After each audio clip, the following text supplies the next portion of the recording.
Assalomu alaykum hurmatli obunachilar. Mana shipr qoqqanda burchagini kesishi, qanday kesish kerakligini ko'rsatamiz hozir sizlarga.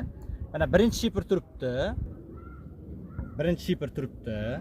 Mana ikkinchi shifr. Ustiga mana uchinchi shifr qo'yamiz.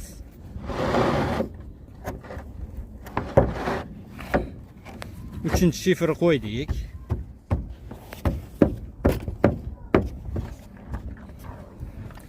Mana hozir tayida bitta shifr butun qoladi, birinchi shifr. Mana bu ikkinchi shifr bilan uchinchi shifr kesamiz.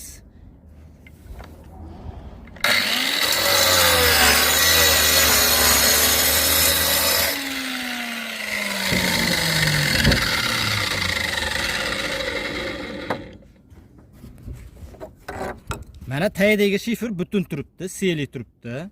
Mana ikkinchi shifr bilan uchinchi shifr kesdik. Bunun ustiga 4-shifr qo'yamiz. Mana 4-shifr qo'ydik. Mana bunda yomg'ir o'tmaydi hech qanaqasi. Bu tajribadan o'tgan. Bunda hech qanaqasi yomg'ir o'tmaydi. Tayidagi mana birinchi shifr butun, ikkinchi, uchinchi shifr kesildi. Mana 4-shifr yana butun tushadi ustiga.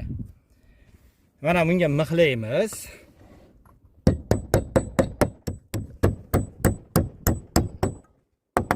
Mixlagandan keyin mana tunikani qayirib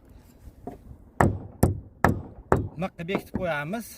Yomg'ir yoqqanda miqqa yomg'ir tegmaydi, zanglamaydi. Ishimiz yoqqan bo'lsa like bosinglar unutmanglar.